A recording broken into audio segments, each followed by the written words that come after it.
Okay जी, बिस्मिल्लाहिर्रहमानिर्रहीम। दोबारा शुरू करते हैं अपना लेक्चर। तो हम जो बात कर रहे थे वो ये बात कर रहे थे कि क्रोमोसोम और क्रोमैटिन जो है उसमें फर्क है। तो यहाँ पे क्या हो रहा है कि जो प्रोकार्बोजीन है वो डीएनए आरएनए की सिंथेसिस को इनहिबिट करती है, और साथ में प्रोटीन की सिंथेसिस को भी इनहिबिट करती है, इंटरफेस को प्रोलॉन्ग करती है, और उसके अलावा क्रोमोसोम्स में ब्रेक करती है। यानी जो बना हुआ क्रोमोसोम होता है ड्यूरिंग सेल साइकिल उसको ब्रेक करती है। अच्छा, इसके अलावा इट कैन कॉज, यहाँ पे इसका जो एडवर्स इफेक्ट है वो ये है, या इसकी टॉक्सिसिटी कह लें कि सेकेंडरी ट्यूमर्स कॉज कर सकती है। यानी आपके जो यूजुअली जो मोस्ट कॉमन सेकेंडरी ट्यूमर है वो है ब्लड कैंसर। सो अगर आप किसी भी ट्यूमर के लिए इसको दे रहे हैं तो मतलब एंड जाके जो ये होगा कि वो ट्यूमर तो शायद ट्रीट हो जाता है, लेकिन उसके बाद सेकेंडरी तौर पे ये ब्लड कैंसर वगैरह टाइप के जो ट्यूमर्स होते हैं वो ये कॉज कराते हैं प्रोकार्बोजीन। डाकार्बोजीन जो है वो सिंथेटिक कंपाउंड है जो कि लिवर में जाके एक्टिवेट होता है, और एक की साइटोटॉक्सिक एजेंट प्रोड्यूस करता है जिसको मिथाइल कार्बोनियम आयन कहते हैं। ठीक है जी। यानी बेसिकली ये पहले एक्टिव होता है लिवर से, और लिवर से एक्टिव होने के बाद स्पॉन्टेनियसली अपने आप को चेंज करता है इनटू मिथाइल कार्बोनियम आयन, जो कि खुद एक साइटोटॉक्सिक एजेंट है। तो ये बहुत इंपॉर्टेंट चीज है। तो वो ये डाकार्बोजीन का जो मोड ऑफ एक्शन है वो ये है। आमतौर पे मैलिग्नेंट मेलानोमा, हॉजकिंस लिम्फोमा और सॉफ्ट टिश्यू सार्कोमास जो है वो इनकी ट्रीटमेंट के लिए हम इसको इस्तेमाल करते हैं। और जो माइलो सप्रेशन, अगेन जैसे मैंने आपको बताया, नोजिया वॉमिटिंग आमतौर पे हो रही होती है। तो ये मोस्ट कॉमन जो कंबाइंड एडवर्स इफेक्ट है आप वो कह सकते हैं। लेकिन ये जो चीज है एक्स्ट्रावेजेशन होना, ये स्पेसिफिक है डाकार्बोजीन के लिए। तो आप इसके हवाले से लिख सकते हैं कि जी पेशेंट को इरिटेटिंग स्वेलिंग्स होना, यानी एक्स्ट्रावेजेशन का मतलब है फ्लूइड का ब्लड वेसल को छोड़ के टिश्यूज में चले जाना, तो स्वेलिंग कॉज कराता है ये। तो ये चीज बहुत इंपॉर्टेंट है कि एक्स्ट्रावेजेशन कॉज करा रहा है ये। इसके बाद फिर बेंडामास्टीन के हवाले से बात करते हैं। तो अगेन एल्काइलेशन होती है डीएनए की, क्रॉस लिंकिंग जो है वो खराब हो जाती है, ब्रेक आता है, और उसके नतीजे में आपको माइटोटिक एबनॉर्मेलिटीज मिलेंगी। ऑब्वियस सी बात है, जब डीएनए जो है वो ब्रेक हो जाएगा तो माइटोसिस तो वैसे भी ठीक से नहीं हो सकेगी। Hodgkin, non Hodgkin lymphomas and multiple myelomas और ब्रेस्ट कैंसर की ट्रीटमेंट में बेंडामास्टीन इस्तेमाल होती है। अगेन जैसे मैंने बताया कॉम्बिनेशन थेरेपी में इस्तेमाल होती है। कोई भी अगर आपसे पूछे कि जी कॉम्बिनेशन थेरेपी में इस्तेमाल करने से फायदा क्या होता है, तो दो फायदे हैं इसके। एक तो ये है कि सिंगल थेरेपी में जो डोज जाती है वो कॉम्बिनेशन थेरेपी में तकरीबन उसकी हाफ हो जाती है। वो उसके नतीजे में ये होता है, अच्छा वो उसी से रिलेटेड ये है कि जब हाफ हो जाती है तो उसके नतीजे में ये होता है कि जो एडवर्स इफेक्ट्स की जो सिवियरिटी है आप उसको भी कंट्रोल कर सकते हैं। ठीक है, तो ये वजह है कॉम्बिनेशन की। और दूसरी एक जो वजह है जो बहुत ही इंपॉर्टेंट है वो ये है कि आप मुख्तलिफ मोड ऑफ एक्शन की ड्रग्स जब देते हैं तो उसके नतीजे में होता ये है कि मुख्तलिफ जो एक्शंस हैं वो एक साथ स्टॉप होते हैं। तो कैंसर के ग्रोथ के या कैंसर सेल्स की जो फॉर्मेशन का जो प्रोसेस है वो जरा इफेक्टिवली रुक जाता है। तीसरी चीज ये है कि रेजिस्टेंस के चांसेस जो हैं वो बहुत कम हो जाते हैं, क्योंकि आप एक ज्यादा दे ही नहीं रहे इतनी कि उसके नतीजे में जो है वो ड्रग की रेजिस्टेंस जनरेट हो सके। तो यूजुअली जो फायदे हैं कॉम्बिनेशन थेरेपी के वो है कि इफेक्टिव ट्रीटमेंट हो सकती है। फिर उसके अलावा you can avoid adverse effects and you can avoid resistance processes पे। ठीक है, यहाँ तक बात समझ में आ गई है? आगे चले, हैंड रेज कीजिए प्लीज। जी मैम। ओके जी, नेक्स्ट। प्लैटिनम एनालॉग्स जो हैं ये आपके अल्काइलेटिंग एजेंट्स में आई गेस मैंने लास्ट पे रखे थे। प्लैटिनम एनालॉग्स जो हैं वो सिस्प्लैटिन, कार्बोप्लैटिन है। और अगेन मोड ऑफ एक्शन इसका सेम है जो हम पहले, और रेजिस्टेंस भी सेम है, अल्काइलेटिंग एजेंट्स ऑब्वियसली। तो इनका जो मोड ऑफ एक्शन है वो अल्काइलेटिंग एजेंट का एल्काइलेशन करते हैं डीएनए के और आरएनए के स्ट्रैंड्स को, न्यूक्लियोटाइड्स को एल्काइलेट करके जो जो सिंगल और डबल स्ट्रैंडेड जो डीएनए में जो क्रॉस ब्रिजेस हैं उनको ब्रेक करते हैं। नेट रिजल्ट ये निकलता है कि सेल्यूलर मतलब जो सेल डिवीजन है वो रुक जाती है, और उसके अलावा जो है वो जो प्रॉपर फंक्शनिंग है सेल की वो अफेक्ट होना शुरू हो जाती है। इनकी जो यूजेस हैं वो कुछ इस तरह से है कि सॉलिड ट्यूमर्स में सिस्प्लैटिन इस्तेमाल होती है। सॉलिड ट्यूमर से मुराद क्या है कि वो तमाम ट्यूमर्स जो कि एक बड़ा मास बनाते हैं, ठीक है, किसी किस्म के ग्लैंडुलर ट्यूमर्स इसमें इंक्लूड नहीं होंगे। हार्ड बॉडी ट्यूमर्स जो होते हैं वो सारे सॉलिड ट्यूमर्स कहलाते हैं। आमतौर पे आपको मिल रहे होते हैं, लंग्स के अंदर मिल रहे होते हैं, लिवर में मिल रहे होते हैं सॉलिड ट्यूमर्स, तो वो तमाम के तमाम non small cell and small cell lung cancers, oesophageal and gastric cancers, testicular ovarian and bladder cancers. तो ये फेयरली एक काफी बड़ा इसका स्पेक्ट्रम है जिसमें ये काफी सारे जो कैंसर्स हैं उनको ट्रीट कर सकता है। extensively cleared by kidney, excreted by urine, and dose modification is required in renal dysfunction. यहाँ पे बेसिकली इसके मुझे एडवर्स इफेक्ट्स ऐसा कितने खास मिले नहीं थे। ऑब्वियसली प्लैटिनम एनालॉग्स हैं, तो जो कार्बोप्लैटिन के एडवर्स इफेक्ट्स हैं समझ लें वही उसके भी होंगे, यानी myelosuppression and haematologic malignancies, usually blood के ऊपर ही इसका इफेक्ट है। कार्बोप्लैटिन में यानी wide variety of solid tumours को ये ट्रीट कर सकता है, तो ये तमाम जितने भी सॉलिड ट्यूमर्स हैं ये उनकी ट्रीटमेंट के लिए इस्तेमाल कर सकते हैं आप। किडनी के लिए लेस टॉक्सिक है, जीआईटी के लिए और किडनी के लिए इसका मतलब क्या हुआ कि सिस्प्लैटिन के मुकाबले में सेफ है। इसमें अगेन जो तीसरी चीज बहुत इंपॉर्टेंट है कि एक्सटेंसिव हाइड्रेशन की जरूरत नहीं होती जैसा कि सिस्प्लैटिन में होती है, तो सिस्प्लैटिन को लार्जली इसने रिप्लेस कर दिया है, ठीक है जी। तो इसका मतलब क्या हुआ कि use of cisplatin is becoming obsolete due to its toxicity, और वो टॉक्सिसिटी फेयरली कम हो जाती है कार्बोप्लैटिन के अंदर आके। ऑक्सैलिप्लैटिन के हवाले से अगर हम बात करते हैं, it is approved as combination therapy in FOLFOX regime, ठीक है जी। इसमें फॉलफॉक्स में आपके पास आ जाता है oxaliplatin plus fluoropyrimidine five fluorouracil plus leucovorin for the treatment of colorectal carcinoma. तो ये उस कॉम्बिनेशन थेरेपी में ऑक्सैलिप्लैटिन एडेड है। दूसरा जो है stage 3 and high risk stage 2 colon cancers, यहाँ पे ये काम करती है, and it shows help in gastroesophageal and hepatocellular carcinoma as well. So basically ये जो है वो जीआई के जो कैंसर्स हैं उनमें ये जो कॉम्बिनेशन थेरेपी के तौर पे इस्तेमाल कराई जाती है, और एडवर्स इफेक्ट इसका न्यूरोटॉक्सिसिटी है। न्यूरोटॉक्सिसिटी से मुराद क्या है, आपको जो है इसके साथ आपको पेशेंट को वो देने पड़ेंगे आपके गाबापेंटिन और प्रीगैबलिन वगैरह, क्योंकि ये जो आपकी जो पेरिफ्रीज हैं या जो एक्सट्रीमिटीज हैं उसमें जलन कॉज करेगी, इरिटेशन कॉज करेगी, और उसके नतीजे में जो है वो पेशेंट जो है वो कंटिन्यूसली, हाँ, और उसके अलावा पेशेंट के हाथ पैर सुन्न होने की जो एक तकलीफ होती है वो होगी, सॉरी। सो बेसिकली इस तरह की जो पेरिफेरल न्यूरोपैथी है ये ऑक्सैलिप्लैटिन का एडवर्स इफेक्ट है। तो ये एक स्पेसिफिक इसी का एडवर्स इफेक्ट है, तो ये आपको ऑब्वियसली याद रहना चाहिए। अच्छा, यहाँ जी बेटा। मैम ये आपने कहा ना कि सुन हो जाएगी, मींस के फिर उसको इस केस में पैरालिसिस भी हो नहीं सकती नहीं है? नहीं नहीं नहीं, पैरालिसिस की बात नहीं हो रही, मैंने इसीलिए आपको पहले बोला पेरिफेरल न्यूरोटॉक्सिसिटी। पेरिफेरल न्यूरोटॉक्सिसिटी से मुराद क्या होती है कि जो आपकी जो पेरिफेरल जैसे उंगलियां हो गई या पैर की उंगलियां, हाथ की उंगलियां हो गई, तो वो सुन ज्यादा रहते हैं, फिर वो घुटने तक पैर सुन हो गया, इस तरह की चीजें होती हैं। जैसे हम ज्यादा देर बैठते हैं एक तरफ तो पैर सुन हो जाता है ना, होता है कि नहीं होता? जी मैम। तो वही चीज थोड़ी सी एग्जैजरेटेड होगी, पेशेंट कहीं पैर दबा के नहीं बैठा लेकिन उसका पैर सुन हो रहा है, ठीक है, हल्की हल्की सी उसमें फिर जब सुन खत्म होता है तो चूटियां रेंगती हुई सी महसूस होती हैं, हल्की हल्की सी हाथों पैरों में जलन महसूस होती है, हम उसकी बात करें, ये पेरिफेरल न्यूरोटॉक्सिसिटी कहलाती है। सही है, ओके मैम।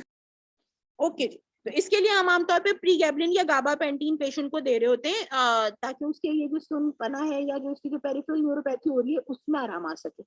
क्लियर?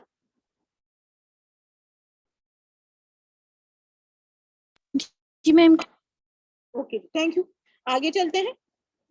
अच्छा, नेक्स्ट जो हमारे पास जो ग्रुप है ड्रग्स का वो एंटी मेटाबोलाइट्स का है। यानी अब तक जो हम जो मोड ऑफ एक्शन कर रहे थे वो क्या कर रहे थे कि पेशेंट को अल्काइलेशन हो रही है, मतलब पेशेंट को नहीं, यानी आपका जो डीएनए हो गया या न्यूक्लियोटाइड्स हो गए उसमें अल्काइलेशन हो रही है कैंसर सेल्स के अंदर, जिसके नतीजे में डीएनए स्ट्रैंड्स का ब्रेक हो जाता है और उसके नतीजे में जो है वो सेल साइकिल रुक जाती है। एंटी मेटाबोलाइट्स के हवाले से जब हम बात करते हैं तो इसका मतलब क्या है कि ये डिफरेंट जो आपका जो मेटाबॉलिक एक्टिविटीज हैं जो सेल की, उनके साथ इंटरफेयर करता है और मेटाबॉलिज्म को रोकता है। नेट रिजल्ट अगेन ये मैं बता दूं, नेट रिजल्ट अगेन क्या है, डीएनए डैमेज या आरएनए डैमेज आती है। ये तमाम की तमाम जो आप देख सकते हैं, तमाम की तमाम जो ड्रग्स हैं, इनका एंड रिजल्ट आपको क्या मिलेगा, या तो न्यूक्लियोटाइड्स की ब्रेकेज या डिफॉर्मेशन हो रही होगी, या आरएनए डीएनए की डिफॉर्मेशन हो रही होगी। क्लियर है? पहला जो ग्रुप है वो है एंटीफोलेट्स का, मीथोट्रेक्सेट, पेमीट्रेक्स्ड और जो है प्रालेट्रेक्सेट। ये तीन ड्रग्स हैं जो कि एंटीफोलेट ड्रग्स में आती हैं। फ्लोरोपायरामिडीन्स में आपके पास 5-फ्लोरोयूरेसिल, जो कि आप पढ़ चुके हैं अभी, एंटी फंगल एजेंट्स के तौर पे पढ़ा भी था आपने। उसके अलावा केपसिटबीन है। फिर आती है डिऑक्सीसाइटिडीन एनालॉग्स, इसमें आ जाती है सेटाराबीन और गेमसिटबीन। फिर आ जाता है प्यूरीन एंटागोनिस्ट। प्यूरीन एंटागोनिस्ट में 6-थायोप्यूरीन बहुत कॉमन और बहुत अर्ली ये ड्रग जो है वो आइडेंटिफाई हुई थी एज एंटी कैंसर एजेंट, थायोग्वानिन, फिर फ्लूडाराबीन और क्लाडारिबीन। ये 4 ड्रग्स जो हैं वो इस ग्रुप में आती हैं। अभी जो पहला ग्रुप हम कर रहे हैं वो एंटीफोलेट्स का करेंगे।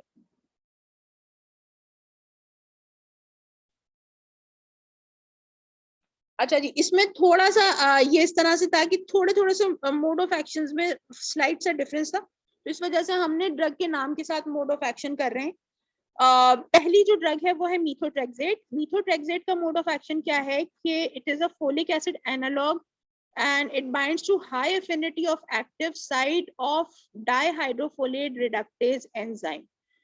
ठीक है जी, ड्रग जाके डायहाइड्रोफोलेट रिडक्टेज एंजाइम के साथ बाइंड करती है, जिसके नतीजे में टेट्राहाइड्रोफोलेट की जो सिंथेसिस है, THF टेट्राहाइड्रोफोलेट है, ये इसकी सिंथेसिस को ये रोक देती है।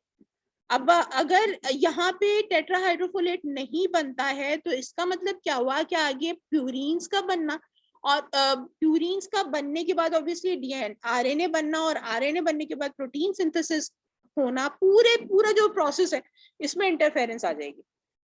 ठीक है जी, तो इस चीज को जो है वो आपका मीथोट्रेक्सेट देखता है, यानी it binds as the substrate of the enzyme, और एंजाइम क्या है, dihydrofolate reductase enzyme. Methotrexate glutamate residues के साथ बाइंड करता है और पॉलीग्लूटामेट मेटाबोलाइट बनाता है, जो कि फोलाइल पॉलीग्लूटामेट सिंथेज एंजाइम जो है ये इसके साथ जाके इसके वजह से ये जो प्रोसेस है ये होता है। ये जो मेटाबोलाइट बनता है ये कैंसर सेल्स के अंदर रहता है, और ये जो है प्यूरीन और डीएनए की सिंथेसिस की इनहिबिशन कराता है।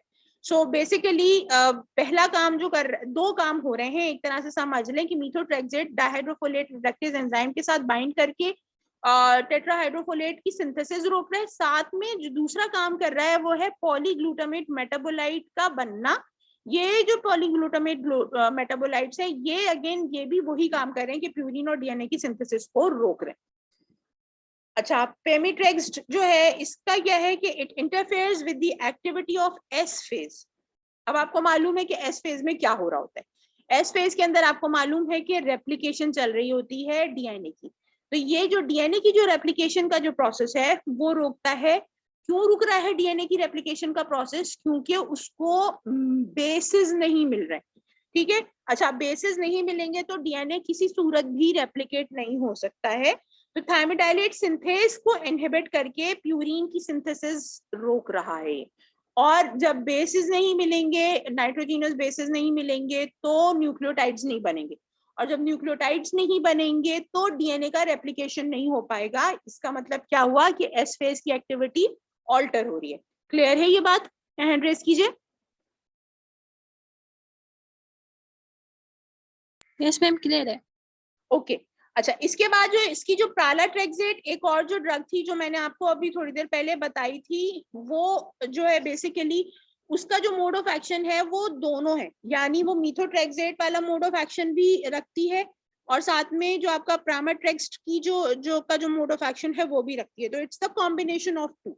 अगर आपसे प्रालाट्रेक्सेट का मोड ऑफ एक्शन पूछा जाता है तो आप मीथोट्रेक्सेट वाला मोड ऑफ एक्शन प्लस प्रामाट्रेक्स्ट वाला जो मोड ऑफ एक्शन है वो दोनों लिखेंगे, तो वो दोनों ही तरह से काम कर रही होती है। आगे चलते हैं। रेजिस्टेंस के हवाले से अगर हम बात करें तो मीथोट्रेक्सेट डिक्रीज फोलेट ट्रांसपोर्टर, यानी फोलेट जो सेल के अंदर एंटर करता है वो ट्रांसपोर्टर बंद, तो नेट रिजल्ट क्या होगा, ड्रग अंदर नहीं आ सकेगी। दूसरा, साइटोटॉक्सिक मीथोट्रेक्सेट पॉलीग्लूटामेट्स डिक्रीज हो जाएंगे, तो मीथोट्रेक्सेट अपना काम प्रॉपर नहीं कर सकेगी। तीसरा, जीन एम्प्लीफिकेशन, यानी जो टारगेट एंजाइम है आपका, पीछे चले तो टारगेट एंजाइम कौन से हैं, दो हैं, डाइहाइड्रोफोलेट रिडक्टेज एंजाइम ये टारगेट एंजाइम है, और फिर क्या है, फोलाइल पॉलीग्लूटामेट सिंथेज ये एंजाइम है। ठीक है, अब यहाँ पे क्या हो रहा है कि आपका जो डाइहाइड्रोफोलेट रिडक्टेज एंजाइम है इसकी जीन एम्प्लीफिकेशन हो जाती है, यानी जीन जो है वो बहुत ज्यादा काम करने लगती है, और उसके नतीजे में ये होता है कि जब जीन ज्यादा काम करती है तो मैसेंजर आरएनए ज्यादा बनते हैं, और मैसेंजर आरएनए ज्यादा बनते हैं तो टारगेट प्रोटीन ज्यादा बनते हैं। नेट रिजल्ट ये निकलेगा कि टारगेट एंजाइम ज्यादा बनेगा तो ड्रग के जितने मॉलिक्यूल्स टारगेट एंजाइम को ऑक्यूपाई कर रहे होंगे, पीछे से नया एंजाइम आ जाएगा तो प्रोसेस रुकने के बजाय दोबारा से चलना शुरू हो जाएगा। तो ये अगेन ऑब्वियसली मीथोट्रेक्सेट के अगेंस्ट काम हो रहा है, तो नेट रिजल्ट यही निकलेगा कि आपकी जो ड्रग है वो प्रॉपर काम नहीं कर सकेगी। That is resistance. Altered dihydrofolate reductase protein with reduced affinity to methotrexate.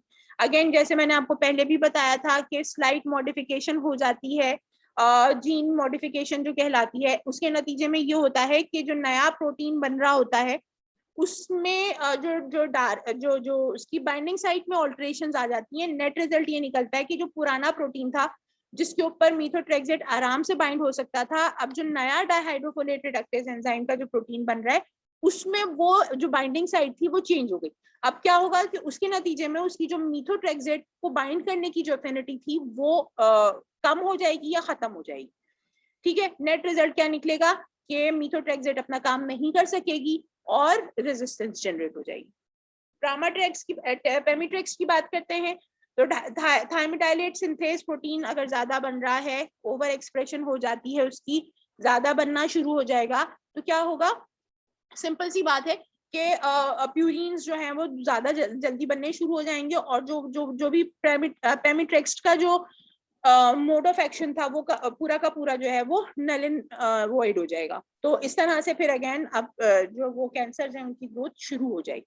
Again जैसे मैंने कहा, it's very mandatory not to use a single medication. आमतौर पे कैंसर कीमोथेरेपी में सिंगल मेडिकेशन नहीं यूज की जाती। तकरीबन समझ लें कि इट्स अ गोल्ड रूल कि आपने सिंगल मेडिकेशन के साथ कैंसर को ट्रीट नहीं करना।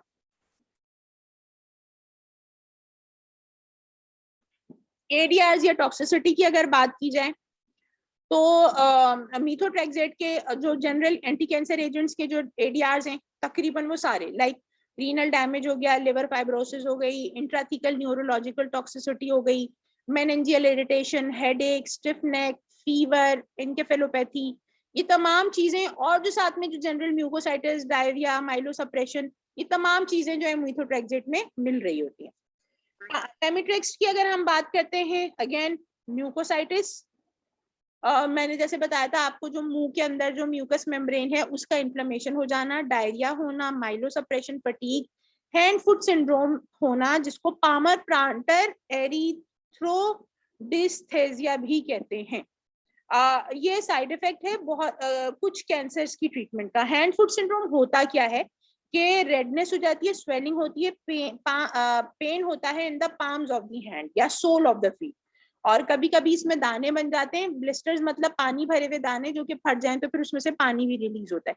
सो ये हैंड फुट सिंड्रोम भी एक तरह से एडवर्स इफेक्ट है जो कि पेमिट्रेक्स का है। ठीक है, फिर आ जाते हैं प्रालाट्रेक्सेट। प्रालाट्रेक्सेट जो है वो म्यूकोसाइटिस कराता है। अगर तो डोज आप आगे पीछे करें तो ये चीज खत्म हो सकती है, या जैसे मैंने आपको बताया कि आमतौर पर हॉस्पिटल में क्या किया जाता है कि अगर आप ऐसी कोई भी ड्रग जो कि म्यूकोसाइटिस करा रही है तो वो देने से पहले आप जो है वो एक रात पहले पेशेंट को स्टीरॉइड की मेडिसिन स्टीरॉइड दे देते हैं ताकि ये जो प्रोसेस है ये स्लो डाउन हो सके।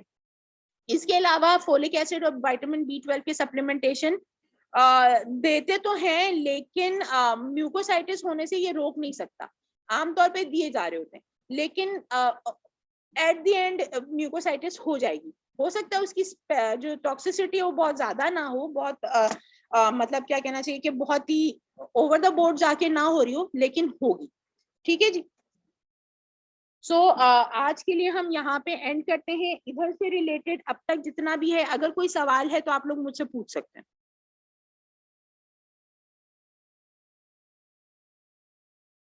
कोई सवाल है, कोई चीज जो समझ में नहीं आई, कुछ पूछना चाहेंगे आप लोग?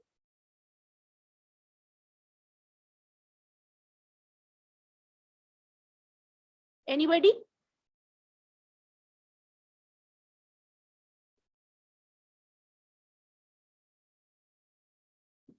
आई गेस कोई सवाल नहीं है, तो हम यहाँ पे मैम जी मैम मैंने ये पूछना था कि जो इसकी कीमोथेरेपी है जो कैंसर की, वो रैपिडली डिवाइडिंग सेल पे असर करती है या फिर जो है शॉर्ट डिवाइडिंग सेल होते हैं उन पे अफेक्ट मुझे करती है? आपका सवाल बेटा, अब हम आपकी शायद एक इंजेक्शन आवाज देते थोड़ी हैं, इसको प्रॉब्लम डोज कर देते रही है। हैं। बेटा आपकी आवाज थोड़ी प्रॉब्लम कर रही है, क्या आप मुझे मैसेज टाइप कर सकते हैं? मैं ओके आपका चैट पे पढ़ लेती हूँ, ओके चैट पे ओके। मैसेज कर दीजिए।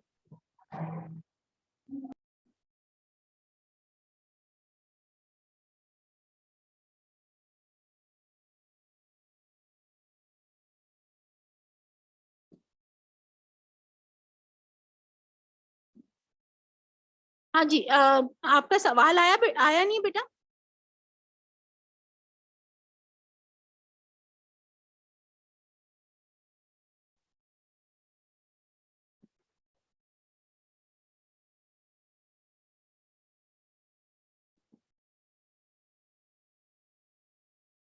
दो केमोथेरेपीज के बीच में हाँ बोले। एक क्यूरेटिव दूसरी पेलिएटिव, इन दोनों के बीच में क्या डिफरेंस है?